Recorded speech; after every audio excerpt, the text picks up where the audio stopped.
Hi all, ഇന്നൊരു simple റെസിപ്പിയാണ് എല്ലാവർക്കും പ്രിയപ്പെട്ട മാഗി നൂഡിൽസിൻ്റെ. ഇനി ഇതിലേക്ക് വെജിറ്റബിൾസ് നമുക്ക് ഇഷ്ടമുള്ളത് എടുക്കാം. എന്നാലും മാഗിയുടെ കട്ട ഫ്രണ്ട്സ് ഇവരാണ് ക്യാരറ്റും ബീൻസും. അതാണ് ഞാൻ എടുത്തിരിക്കുന്നത്. അത് നന്നായി ചെറുതായി നുറുക്കി നല്ല സെറ്റാക്കി വയ്ക്കാം.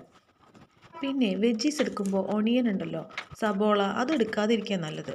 അത് മാഗി ആയിട്ട് അങ്ങോട്ട് ഒത്തുപോവില്ല, ശരിയാവില്ല. പിന്നെന്താ, പാൻ ചൂടാക്കുക, അതിൽ കുറച്ച് ഒലിവ് ഓയിൽ ഒഴിച്ച് കൊടുത്ത് നമ്മുടെ വെജീസ് ഇട്ടിട്ട് നന്നായിട്ടൊന്ന് സോൾട്ട് ചെയ്തെടുക്കുക.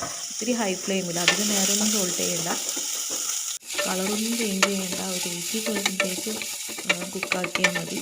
പിന്നെ ഇതൊരു വേറെ പാത്രത്തിലേക്ക് മാറ്റി ഈ പാനിൽ തന്നെ ഒരു ഗ്ലാസ് വെള്ളം ഒഴിച്ച് തിളയ്ക്കാൻ വെയിറ്റ് ചെയ്യുക. അത് ജസ്റ്റ് തിളച്ച് കഴിഞ്ഞാൽ നമ്മുടെ മാഗി ക്യൂബ് ഇടുക. അത് വിട്ട് വരില്ലേ, ഒന്ന് ലൂസായി അത് വിട്ട് വരുന്ന ടൈമിൽ ഇതിലേക്ക് നമ്മുടെ മാഗി മസാല ഇട്ട് കൊടുക്കാം. മാഗി മസാല ഇട്ട് കൊടുത്ത് നന്നായി ഒന്ന് മിക്സ് ചെയ്ത് കഴിഞ്ഞിട്ട് ഇതിലേക്ക് വെജീസ് ഇട്ട് കൊടുക്കാം. പിന്നെ ഇതിലേക്ക് ഉപ്പ് ഒട്ടും ഇട്ട് കൊടുക്കണ്ട, മാഗി മസാലയിൽ ആവശ്യത്തിലധികം ഉപ്പുണ്ട്. നന്നായി മിക്സ് ചെയ്തെടുക്കാം, നല്ല വിട്ട് super Maggi ready. Flame off. Super.